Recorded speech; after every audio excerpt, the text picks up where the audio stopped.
Be black. Be bold. Be innovative. Show the world equitable geo.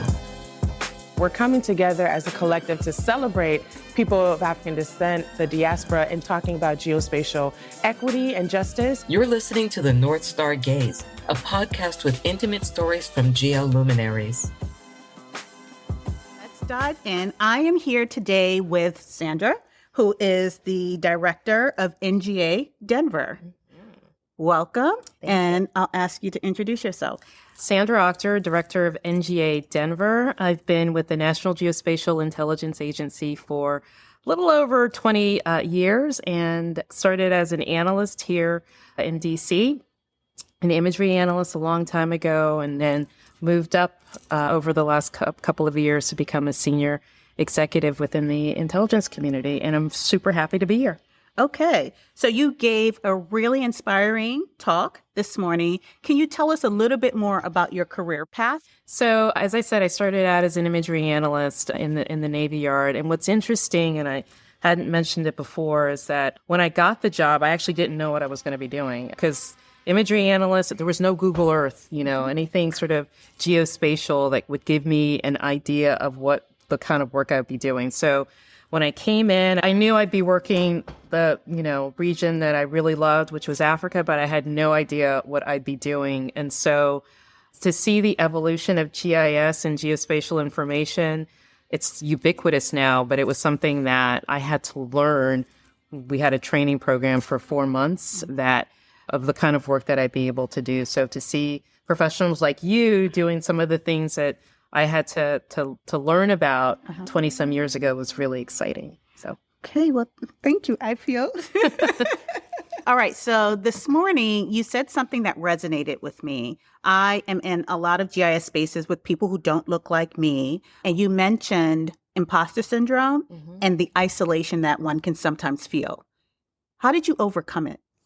It took a lot of effort and time. And I think one of the things, and even Tony kind of talked about it, Fraser, as well, was, recognizing that you're the expert in the room.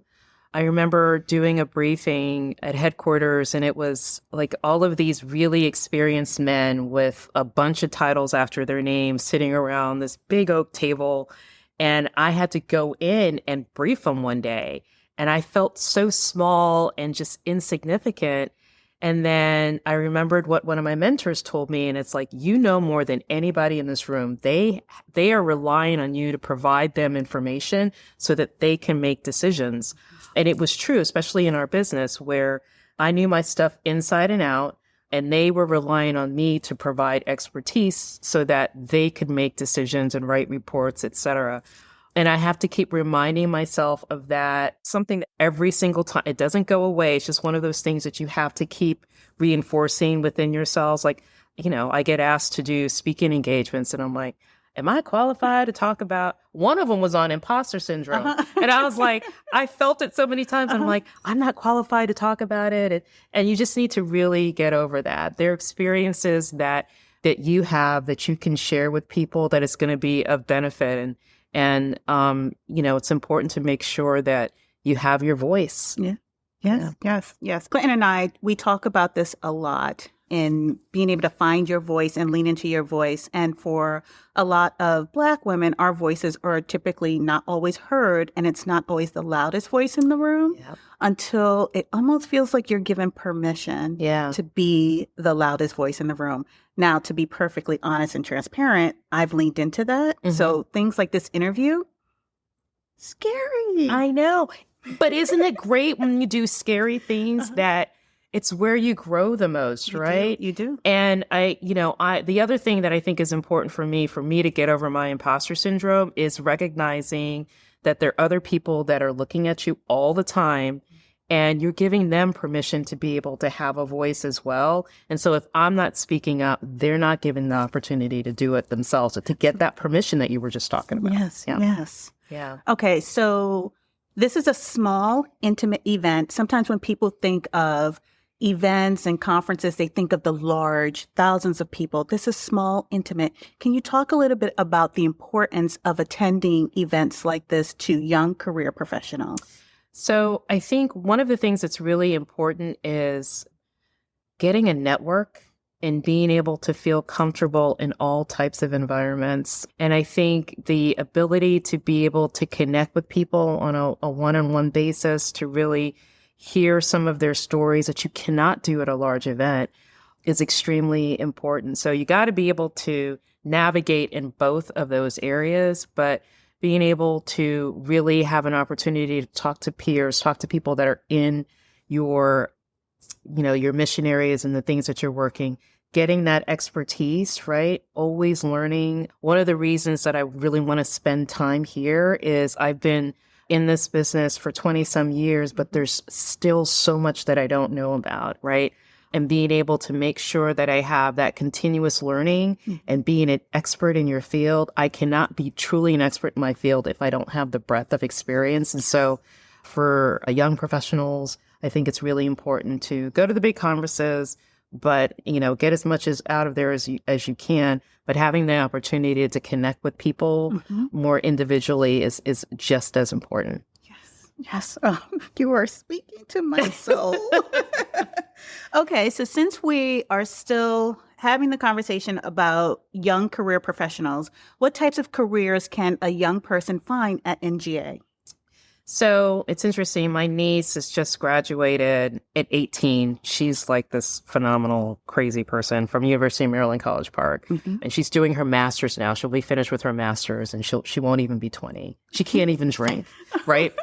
And she's doing business, right? She's following in her mommy's footsteps and getting her an MBA.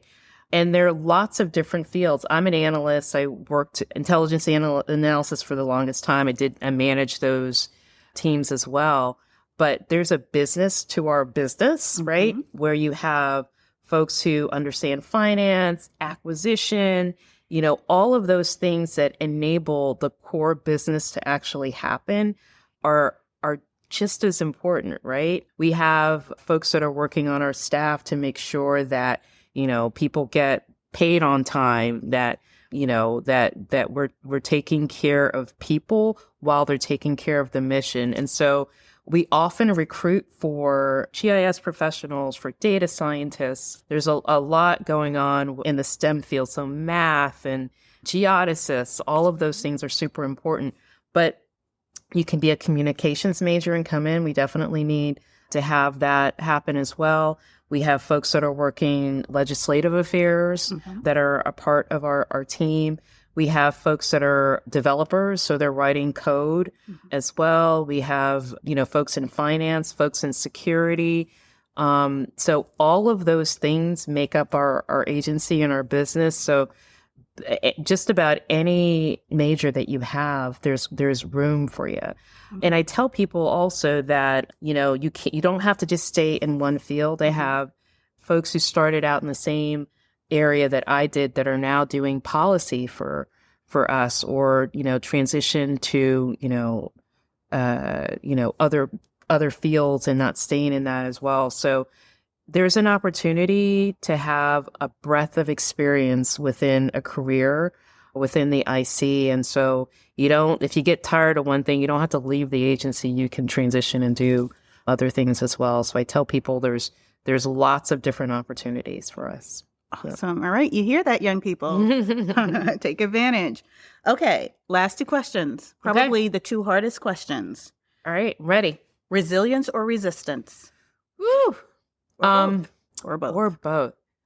So I really like both of them, but I think resilience is super, super important. I think, during the COVID years, which was not too long ago, people being able to transition and not have the same kind of day-to-day that they had before, that was a huge shift for people.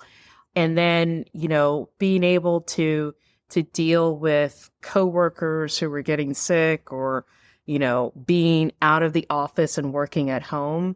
And what are those things that you needed to do in order for you to be able to transition really easily is important. I think resilience is part of that. I try to make sure that I eat really well. I drink lots of water, make sure that you're hydrated. I meditate every single day. just 10 minutes a day just to get your mind right. And it's especially important if you're going out there, it's traffic, there's a lot that's happening. When I go to work, there's a lot of demands on your time. You've got to be present. You've got to be paying attention.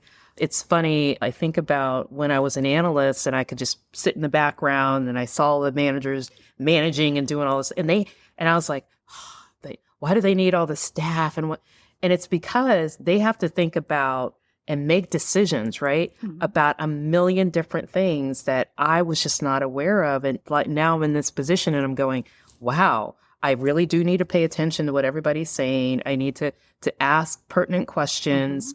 They're relying on me to bring my best self to work every single day. And so to the extent that I get some sleep, I have to make sure that I get, try to get, 6-7 hours of sleep, which is still not enough.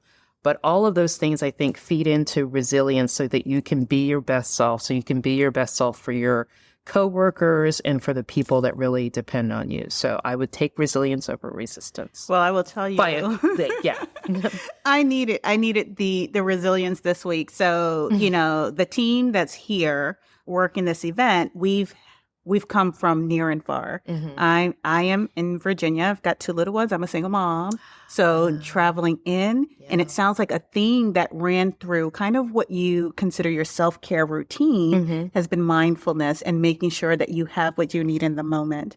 And as a parent, and especially this week, those have been my mantras for these last 2 days. I needed to stay in the moment because regardless of what I'm doing here, I've got 2 little people who need to eat, they need to sleep. And so that is still my job when I turn off here. And so, when you talk about rest, you take for granted what it means to be on and to be present for every room that you step into.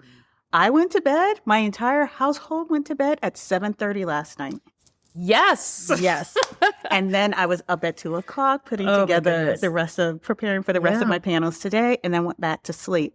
But that's the type of dedication and resilience, mindfulness all flows together. Yeah. So 7:30 bedtime. Yeah, that's a luxury. It is a luxury. It's funny because I, went to a concert the other day, Lauryn Hill, I was like, so she was supposed to start at 7:30. And, we were talking to the guy selling us drinks, and he's like, oh, they did sound check and it sounded really good. And I thought, okay, it's a school night. If she does not show up or if she's late, I'm gonna be really tired in the morning. I got to go to work in the morning. Right. She came on about 9:40, but she at least showed up, right? And I was like, this is way past my bedtime, and I've been doing it for Lauryn Hill, but I do try to get to bed, at a decent hour. I'm not a night owl at all, so good for you. Yes. Okay, and by far the hardest question. Given your vast knowledge and your career experience, if we were to encounter the zombie apocalypse today, how would you plan to survive it? So I would make sure that I had up-to-date maps. I would assume that we did not have the connectivity that we needed to have. So I would have a tool that would be able to provide me up-to-date information. If I had information also about the pockets of areas where was infection that I could avoid, geospatial information provides you all kinds of context that you're going to need to survive. I'm also going to make sure that the people that, actually have the kinds of survival skills that I don't have, I'm a really good manager. I don't know if that's going to help me in the zombie apocalypse, right? I need somebody who can defend themselves, somebody who's got medical expertise, et cetera. So I'm looking for all of those people as well so that I can partner with them. Having the right people in the room. Yes, absolutely. Well, with all the maps and everything, I'm coming to Denver. I've got a garden. We're saving seeds. We're bringing our seeds. Yes, I'm telling you, you need all of those things. Definitely. All right. Well, Sandra, thank you for taking some time to have this conversation with me. And thank you for joining us here during your Geography Week. Awesome. And on that note, thank you to our listeners. I want to thank the sponsors of the 2023 Homecoming Conference event, which was held on Howard University's campus. Thank you, National Geographic Society, National Academy's Gulf Research Program, Mapping Black California, Hope and Heal, and Spatial GIS. We also want to give a special thanks to our guests. Thank you for trusting us with your stories. Shannon, Sandra, Kevin, Margot, Frank, Jen, Dr. Luberz, Carrie, Dr. Graham, Gloria, Michael, Eric, Sky, Nick, Dr. Yaboa Kwarkun, Veronique, and Dawn. We also want to thank Howard University for allowing us to present in the iconic browsing room. And to the North Star team, thank you Shakanda, Raisha, Clinton, Erica, Yolanda, and our volunteers and student ambassadors. Thank you also to KMG. Audio is produced by Cherry Blossom Production, and I'm Aisha, your host and the executive producer of the inaugural season of the North Star Gaze podcast, which is based on the 2023 Homecoming Conference event.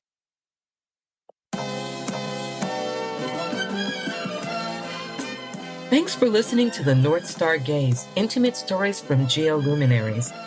If you're inspired to advance racial justice in geo fields, please share this podcast with other listeners in your community. The intro and outro are produced by Organized Sound Productions with original music created by Kid Bodega. The North Star Gaze is produced in large part by donations and sponsorship. To learn more about North Star of GIS, check us out at northstarofgis.org and on Facebook or Instagram at GIS North Star. If you'd like to support this podcast and North Star of GIS, consider donating at northstarofgis.org/donate. Or to sponsor this podcast, email podcast@northstarofgis.org. You've been listening to the North Star Gaze.